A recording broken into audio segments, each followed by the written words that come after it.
Olá, essa é a nossa segunda aula, então, sobre o Sermão do Monte, onde nós estamos estudando, meditando a respeito do maior discurso de Jesus que ele deixou.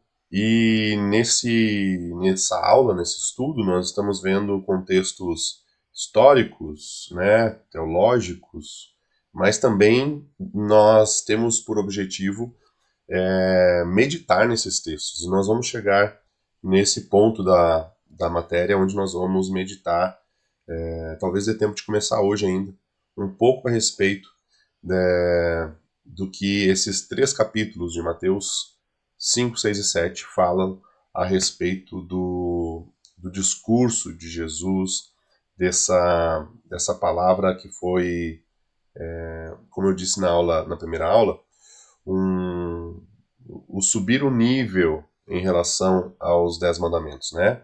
Foi um manifesto a respeito da lei, onde Jesus, para combater também um raciocínio daquele século, ele se utilizou da lei e dos Dez Mandamentos, que fazem parte da lei, para subir esse nível, subir esse degrau em relação aos conceitos, em relação à profundidade, né, do que ele queria dizer e do que o reino de Deus queria dizer. Como eu expliquei na primeira aula, o reino de Deus, ele é um reino como os que nós conhecemos aqui na Terra, porém, evidentemente é um reino eterno e um reino que transcende o aspecto natural que nós tocamos, né? Mas esse reino, ele tem um rei, como os que nós conhecemos, e ele tem um código moral, né, que nós consideramos o Sermão do Monte, onde nós consideramos, né, como uma constituição desse reino. Então, por isso a sua importância e por isso o dever de todo cristão de estudar, meditar nessa palavra, nesse texto, porque aqui está falando diretamente sobre aquilo que Cristo veio propagar e veio pregar. Então, a missão dele foi nos resgatar, foi nos dar vida, mas a conduta, a maneira de nós nos comportarmos para esse reino, né, ele está registrada no Sermão da Montanha. Então, eu vou começar agora a falar um pouquinho sobre o contexto histórico dessa passagem. Eu já falei um pouquinho na semana passada, na última aula, mas agora eu vou falar um pouquinho mais a respeito disso e só para a gente começar se localizando, né? Eu queria falar e dar a perspectiva em relação ao Império Romano e ao Templo, né? O Segundo Templo, que ainda se fala muito hoje a respeito do Segundo Templo. É um marco importante na história de Israel. E para a gente se localizar no tempo, eu registrei isso também. Então, o Segundo Templo ele foi construído após o período de exílio babilônico, em 515 a.C. Depois, Alexandre o Grande, ele conquistou aquela região de Israel, né, isso foi em 330, mais ou menos, naquela década. Em 63 a.C., Roma, então, na época, pela força de Pompeu, era o imperador naquele momento, ele domina Israel e toda aquela região. E aí, a partir disso, então, é construído uma nova cultura, uma nova sociedade baseada nessa cultura helenista que os romanos vêm instituir, né, naquele momento. Aí, 30 anos depois de Cristo, né, só para a gente se localizar, é mais ou menos a idade de Jesus que ele começa o seu ministério, enfim, provavelmente é a idade em que ele está, talvez 32, 33, enfim, há uma variação quanto a essas datas, né? Que é o momento em que Jesus realmente fala e constrói o discurso do Sermão da Montanha, é o momento em que ele está ali. no Sermão da Montanha, falando a respeito do seu sermão, do seu discurso, do seu manifesto. E aí em 70, no ano 70, há também, novamente, a destruição desse segundo templo que foi construído pelos romanos, né? Que foi destruído pelos romanos e foi construído pelos judeus lá no pós-exílio babilônico. Então nós temos essa cronologia a respeito de datas para a gente se localizar um pouquinho no tempo. E nesse tempo é o tempo onde o povo está tentando ainda reconstruir a sua identidade, né? Então você pensa que eles constroem o templo e aquilo era o auge da sua identidade. Depois Alexandre vem, destrói tudo, depois Roma, enfim, eles têm uma dificuldade de lidar com esse aspecto da cultura, porque eles, ao mesmo tempo que são, em alguns momentos, como na época romana, eles podem viver a sua cultura, desenvolver a sua cultura, mas eles têm imposições de outras culturas que eles precisam respeitar. Então não é uma vivência 100% livre da sua cultura, não é uma manifestação 100% livre da sua cultura, das suas regras, das suas leis, enfim, da construção da sua cultura, né? Então, nesse momento, eles sofrem influências de persas, né, dos gregos, dos romanos, tem essa questão da ocupação opressiva, né, do domínio romano, com impostos pesados, com tensão social constante, né? Tem os movimentos judaicos divergentes que acabam também fazendo pressão sobre a cultura. Então tem os fariseus, os saduceus, os essênios, os zelotes. Todo esse pessoal enxerga a lei de um ponto de vista e quer impor essa lei ao restante do povo a partir do seu ponto de vista, né? E no meio disso tudo surge Jesus, que tem a missão de levar esperança e de libertar o povo dessa opressão político-religiosa. Jesus, então, ele precisa não apenas curar, fazer milagres, né, responder de forma sobrenatural, mas ele também precisa ocupar esse espaço da cultura, ocupar esse espaço do ensino e ocupar esse espaço da mentalidade. Ele não pode ser apenas um mestre ou um salvador que oferece a salvação sem uma mentalidade renovada, né? As pessoas precisam entender o que está acontecendo, aceitar o que está acontecendo, querer o que está acontecendo em relação a esse reino eterno que está surgindo. Então, a realidade é que nesse tempo de Jesus na Galileia, há uma mistura muito grande de mentalidades, há uma mistura muito grande de pensamentos.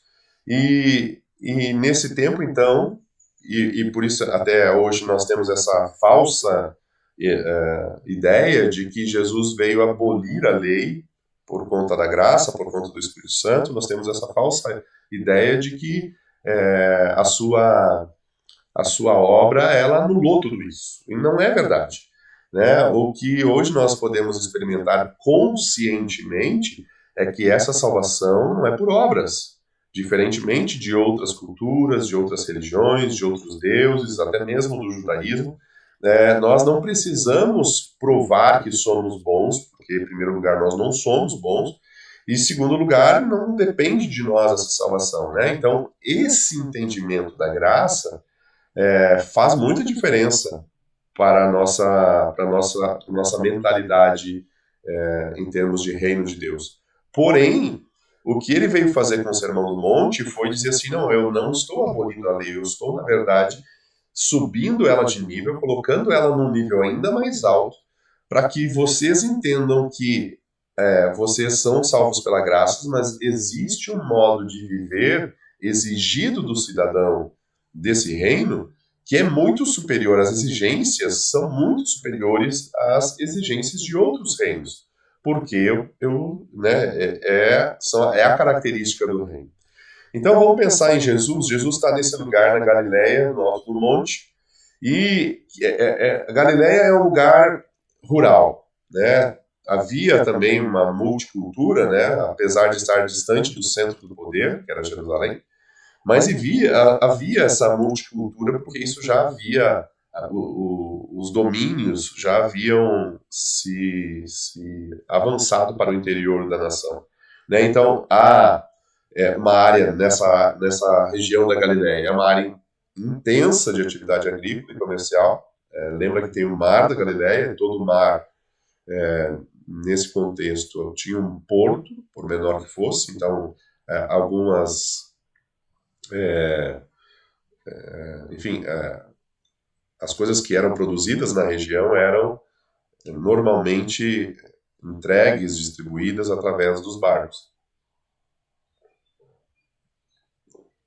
Essa região era uma região com um povo marginalizado, economicamente, politicamente, né? Eles não tinham voz, eles não tinham poder, influência, nada. Era uma região com tensões étnicas, né? Porque os judeus e os gentios estavam em grande número naquela região, e aí isso acabava dando muitos conflitos. E era um território que estava sob domínio de Herodes Antipas, naquele momento de Jesus, né? Que era o líder, o governador de Roma para aquela região. Então, esse era o momento. Levando, a gente tentando ver os contrastes em relação a Galileia e Jerusalém, a gente vê que Jerusalém era o centro religioso, Galileia era a periferia da religião. Em Jerusalém estavam a elite religiosa, a elite sacerdotal. Na Galileia eram camponeses, eram pessoas simples, né? E Jerusalém estava próxima do poder. Então, pense comigo, até as pessoas mais simples, talvez, de moradores de Jerusalém, talvez tivessem contato com pessoas mais poderosas, né? Talvez a serviço, a trabalho, enfim, poderiam ter contato. Na Galileia, não. Na Galileia era um lugar de pescadores, onde eles eram despossuídos de bens materiais e de conexões também. As relações não eram relações com pessoas de níveis diferentes. Elas normalmente aconteciam no mesmo nível social, por conta da condição econômica daquela região. Então, é interessante ver que Jesus não escolheu Jerusalém, não escolheu o centro do poder, não escolheu cidades, né, à volta de Jerusalém, né, grande Jerusalém. Jesus escolheu justamente uma cidade. A gente sabe que Jesus sempre andou com os marginalizados, né, com as pessoas que ninguém queria sentar, Jesus sentava, com quem ninguém queria conversar, Jesus conversava. Mas ele começou escolhendo uma região que ninguém queria estar, uma região que ninguém gostaria de morar, né? Então, ele começou escolhendo a região. Ele escolheu a região para fazer o seu discurso mais importante, a região mais desprovida e mais marginalizada, mais periférica, que ele poderia escolher para realizar o seu discurso mais importante. E a gente sabe que Jesus não fez, né, e não faz nada sem uma intencionalidade. E com certeza essa intencionalidade no seu discurso também teve como provavelmente um objetivo de fazer sua voz ser ouvida pelas pessoas e de fazer sua voz ser entendida pelas pessoas antes de ser combatida, né? Porque a gente sabe que quando o discurso dele e ele chegam a Jerusalém, ele é muito combatido pelo poder, muito combatido pela elite, né? Então, nesse momento da Galileia, a população enfrentava alguns dramas. entre eles impostos, né, muitos impostos, o de César, o de Herodes, né, e o do templo, porque os sacerdotes também cobravam, de certa forma, impostos, né, que eram os dízimos, ofertas, primícias, enfim. Existia a exploração econômica, né, um sistema que acabava explorando a maioria dos mais pobres, entre eles os agricultores, que era a grande maioria, né, entre agricultores e pescadores na Galiléia. A violência, então você pensa que quando os homens eram pegos em alguma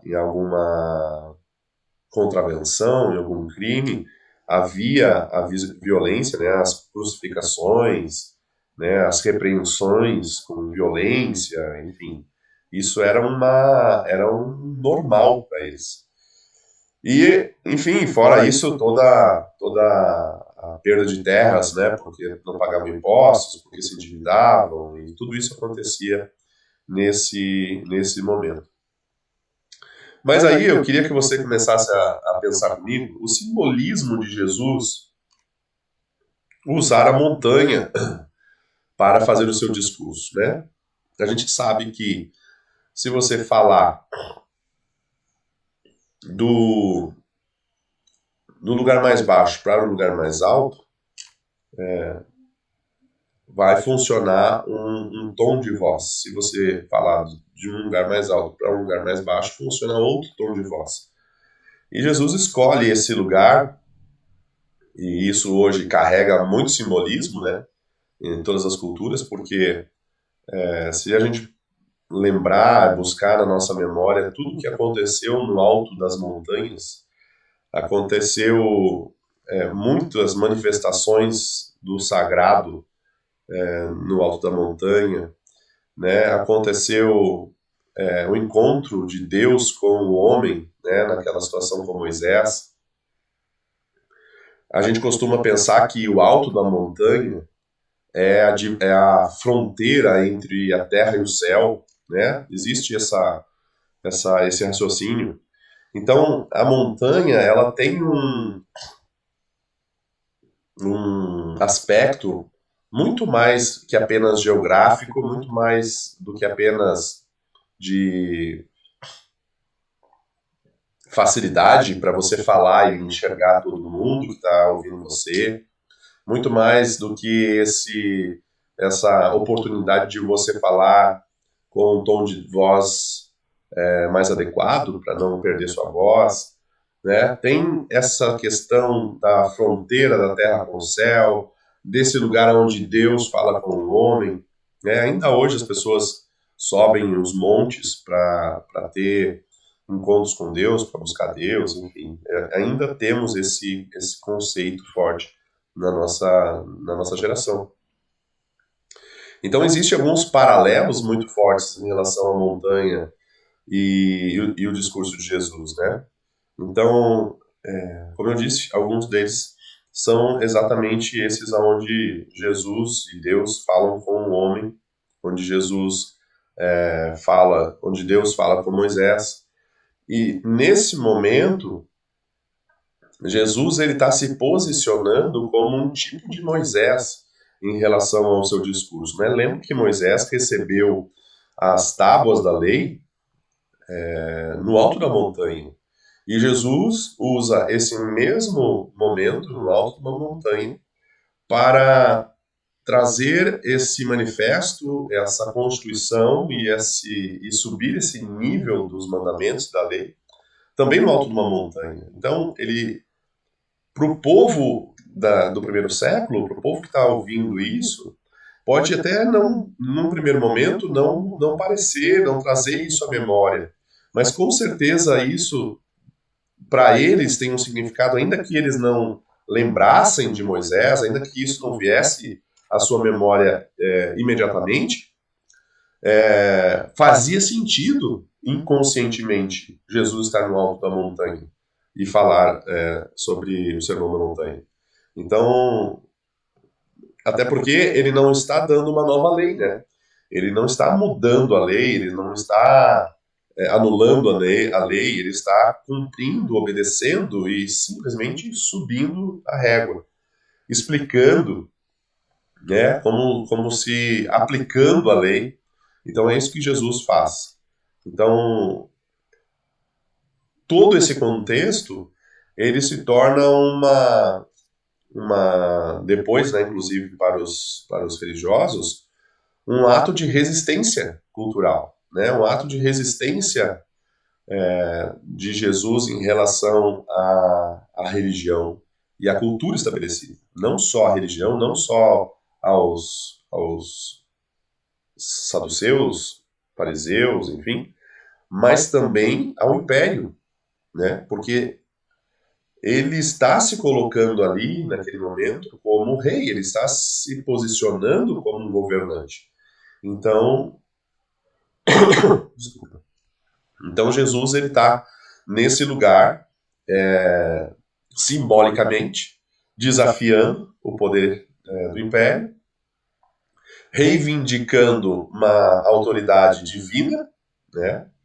E criando esse espaço alternativo de poder, de valores, enfim, ao mesmo tempo que está formando uma comunidade contracultural em oposição a Roma. Por isso que os religiosos e os governantes eles têm uma certa afinidade, né? Porque Roma, de certa forma, ele usa o sistema religioso também para combater o seu inimigo, seu novo inimigo, né? O que o império não queria era sujar as mãos, então usa os religiosos para fazer isso. E aí nesse momento começa então um confronto de estruturas de poder, começa um confronto de culturas de religiosidade, de justiça, onde cada um quer provar a sua tese, a sua verdade. E Jesus, nesse momento, com o seu discurso, ele começa a confrontar a religiosidade externa, né, sem uma transformação interior, ele começa a confrontar o cumprimento formal de regras sem amor, ele começa a confrontar a exclusão dos impuros, né, porque o reino de Deus é a inclusão, e ele confronta também a justiça própria versus a dependência de Deus. Então ele está colocando aspectos que até então eram talvez subjetivos ou inconscientes, ele está trazendo à superfície, fazendo as pessoas pensarem. Né? À medida em que ele vai desconstruindo mentalidade religiosa e mentalidade mundana, no sentido de cultura, ele está construindo uma nova mentalidade. Isso leva tempo, mas é o que Jesus está fazendo já de primeira.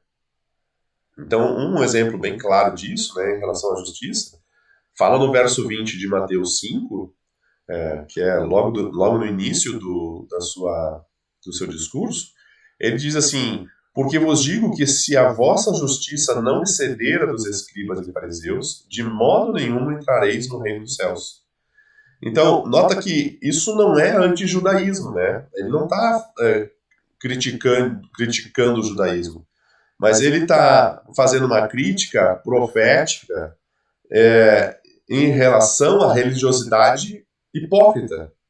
Então ele está pegando, ele está dizendo assim, o que vocês estão vivendo é hipocrisia. Eu não estou anulando o que eu já falei, né, como Deus. Eu não estou anulando as leis que eu já dei. Eu estou combatendo com esse discurso, eu estou combatendo a religiosidade hipócrita de vocês. Então, o que Jesus começa a fazer na sua aplicação, né, à medida em que ele vai esmiuçando a lei, ele está combatendo a hipocrisia. Ele está dizendo, olha, tá vendo isso, isso e isso que vocês estão fazendo? Isso aqui, então, isso não é, o reino de Deus não é isso. E aí ele começa, então, contando parábolas, contando histórias e aplicando a lei à medida que as pessoas têm a mentalidade para entender aquilo que ele está falando, né? Ao mesmo tempo, ele confronta o imperialismo, ele confronta o Império Romano. O sermão dele, ele ataca pontos cruciais do Império. Então, o que era um valor para os romanos? Era o poder pela força. Né? Eles se impunham, eles tinham poder, tinham autoridade, mas pela força.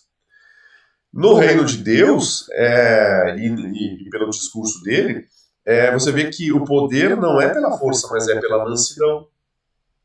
Então, ele vai invertendo ou subvertendo os valores do império em relação ao reino de Deus. Por exemplo, conquista violenta, né? O império conquistava de maneira violenta, de maneira selvagem. O império do reino de Deus, ele conquista pela paz, pela pacificação. O Império Romano tinha a prática de acumulação de riqueza. E o reino de Deus tem a prática da generosidade radical. Então ele vai colocando esses aspectos, esses valores em posições completamente ambíguas, contrárias, opostas, e mostrando a radicalidade do reino de Deus em relação a esses valores do império e da religiosidade. Né? Aí tem a honra pública, né, que é algo que ele fala também sobre isso, e Jesus fala sobre o serviço secreto, sobre o amor secreto, sobre a esmola, que a tua mão direita dá, a tua mão esquerda não precisa saber. Enquanto o império quer performance, o reino de Deus está mostrando que ser discreto é mais importante. O império tem a prática da vingança, né? E Cristo fala sobre o perdão e sobre o amar o inimigo. Depois nós temos a cidadania exclusiva contra o reino que é para todas as nações, para todas as tribos, para todas as raças. Né? Então veja como Cristo ele coloca as coisas em seu devido lugar e ele vai posicionando, vai criando raciocínio para as pessoas que para eles conseguirem isso sozinhos e só a partir da lei que já existia, era muito difícil, porque a lei já estava corrompida pela hipocrisia. A religiosidade já estava corrompida pela hipocrisia, pelo poder, pela ambição. Então, aquela lei que Moisés recebeu, não é que ela não valia, mas ela já não alcançava o seu efeito necessário. Ela já não tinha, já não causava o efeito que Deus precisava que causasse no seu povo. Então, ele precisou esmiuçar e aprofundar, né? É como se ele pegasse cada item dos 10 mandamentos e começasse a criar subtópicos, né? Ou começasse a abrir aquilo e dizer, não, isso é assim, e daí ele começasse a dar aplicações, começasse a dar contexto, começasse a dizer como viver, comparar isso com o reino, comparar isso com os religiosos. Foi isso que Jesus fez nesse sermão. E aí, nesse contexto, nós temos alguns movimentos de resistência dos judeus em relação nesse momento, né, nessa época. E esses movimentos foram alguns que eu já disse, os fariseus, os saduceus, os essênios, os zelotes. E aí, por fim, esse último movimento de resistência foi o movimento cristão de Cristo, né? Então, os fariseus, a resistência deles era pela pureza ritual, né? Pela separação do sagrado do profano. Os saduceus, eles meio que conviviam com os romanos, tinham uma boa relação com os romanos e tinham o controle do templo, até por isso. Os essênios é um grupo de judeus que se retirou, que foi para um lugar chamado Qumran, né, que criou uma comunidade no meio do deserto. Isso é muito legal até de estudar. Eu já fiz um texto sobre isso aqui na nossa escola. Posso mandar de novo para vocês. Qumran é um lugar hoje, é um dos lugares hoje, né, que tem um dos maiores é um dos lugares hoje onde se encontra mais artefatos dos primeiros séculos. Hoje ainda tem muitas partes da Bíblia, parte dos evangelhos que é encontrado lá em Qumran, porque esses homens eles tinham um rigor pelo evangelho e pelo judaísmo muito grande. Depois nós temos os zelotes, que eram um grupo armado dos judeus. Então os zelotes era a quase a força militar, para assim dizer, porque eles realmente ocupavam espaços pela força. E aí, por fim, chega Jesus, sendo um movimento de resistência, sem armas, né, sem violência, sem religiosidade, sem amigos importantes, sem poder estatal, pregando um amor radical. Então, olha que interessante como esse movimento de Jesus, para aquele momento, foi um momento completamente oposto no sentido de imposição, né, da sua cultura, da sua mentalidade, mas que causou para eles, né, para aqueles outros movimentos, um estrago gigantesco. Graças a Deus por isso. E há uma singularidade em Jesus, né, falando nessa comparação com esses outros movimentos, porque Jesus não fugiu. Os essênios fugiram, né? Os essênios foram para o deserto, criaram um lugar sossegado, seguro, contra o alcance do império, né? Porque não queriam pagar impostos. Jesus não se acomodou, Jesus não aceitou o jeitinho, né? O jeitinho que a gente conhece. E a gente acha que esse jeitinho é brasileiro, né? Mas não, esse jeitinho é humano. E os saduceus tinham esse jeitinho, né? Eles tinham o controle do templo porque eles tinham um jeitinho de se relacionar com os romanos. E aí Jesus também tinha a singularidade de Jesus em relação a eles, é que não era violento como os zelotes, que eu disse antes, mas buscava a transformação pela graça e pelo amor. Então, esse é o lugar onde a gente se encontrava Jesus nesse momento crucial da sua pregação. Bom, gente, e qual é a natureza desse discurso? Qual é a natureza, a dimensão desse discurso? Vocês lembram que eu já falei sobre esse conceito, eu vou falar de novo, esse conceito do já e ainda não. Então, o reino, o discurso de Jesus, ele está falando desse reino que já está estabelecido, mas que ainda não está estabelecido. Está falando dessa natureza escatológica também. E Jesus, ele começa declarando, ele começa fazendo declarações, né? E no capítulo 1 de Marcos, no verso 15, ele diz que o tempo está cumprido e o reino de Deus está próximo. Né? O seu discurso, desde João Batista, é um discurso tá chegando o reino aí.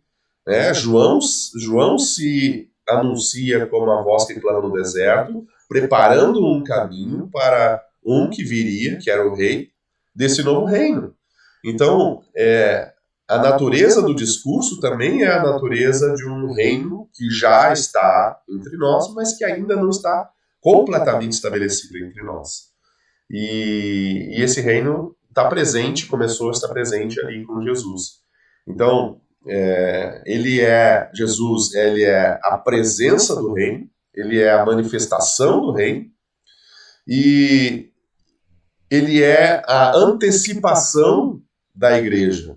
Né? Porque essa comunidade que Jesus está formando com os seus discípulos é a antecipação da igreja, do corpo que foi estabelecido após sua morte. Então, ele já começa a criar a igreja, né, com os seus discípulos, não só os 12, mas também depois os 70 e, enfim, aos que o seguem também. Então, o reino também se manifesta com poder, então está se manifestando desde antes do discurso as curas, as libertações, as transformações, né, através do poder do Espírito Santo em Jesus. Né? E aí, por fim, o discurso, principalmente na parte moral, traz o aspecto ético do reino de Deus. Né? O discurso, o sermão da montanha, está trazendo esse aspecto ético, está dizendo assim, olha, não faz isso. Isso aqui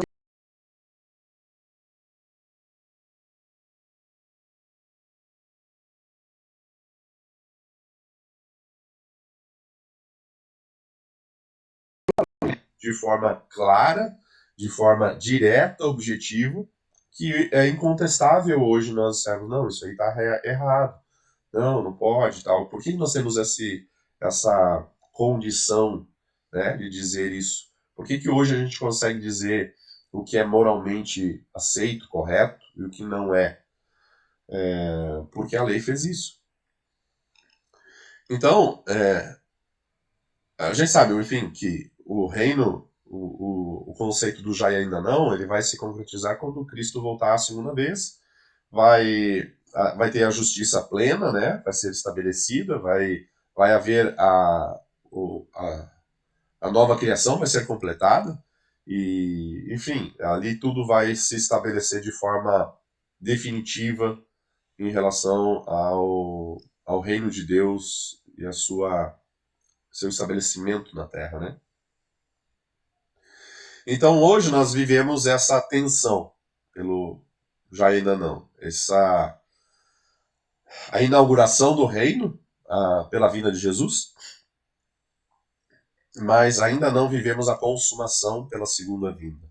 Então nós já vivemos a inauguração do reino, mas não a consumação do reino, porque só será consumado na sua no seu segundo retorno, no seu retorno. Então, nós temos a presença parcial do reino e uma plenitude esperada futura. É como se agora nós estivéssemos vivendo, comparando a uma plantação, uma cultura de alguma planta, né? Nós estamos vivendo as primícias. Nós experimentamos as primícias do reino, mas ainda não experimentamos a colheita. Nós estamos vivendo a colheita das primeiras frutas ou dos primeiros frutos desse reino. Ainda não vivemos a colheita de forma absoluta, de forma completa. Então nós estamos vivendo na prática um reino agora ainda na sua fase inaugural e inicial. Então nós temos um cumprimento das promessas do Antigo Testamento, né? Em Isaías 61, o verso 1 e 2 diz o seguinte: O Espírito do Senhor Deus está sobre mim, porque o Senhor me ungiu para pregar boas novas aos mansos, enviou-me a restaurar os contritos de coração, a proclamar liberdade aos cativos e a abertura de prisão aos presos, e a apregoar o ano aceitável do Senhor. Então Isaías profetizou o que viria a ser o manifesto de Jesus mais para frente, né? O que seria mais tarde o manifesto de Jesus a respeito da sua missão e do seu propósito aqui. Lucas 4:18, Jesus aplica essa profecia de Isaías 61 à sua vida. Ele aplica a si mesmo. Ele diz que o que Isaías está falando é a respeito dele, né? Então a gente tem clareza a esse respeito de que essa profecia é a respeito de Jesus.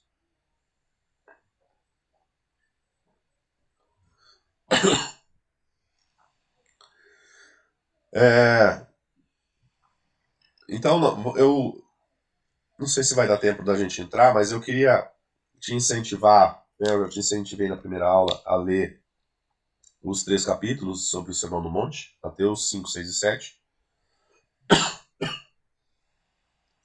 Mas eu queria te convidar a focar e a ler de novo as bem-aventuranças. Porque as bem-aventuranças, eu prefiro não começar hoje prefiro que seja a próxima aula, porque é um conteúdo onde a gente tem muito o que estudar. E as bem-aventuranças, ele inaugura as bem-aventuranças justamente falando de algo que é poderosíssimo, que é essa inversão, que é colocando o reino de cabeça para baixo.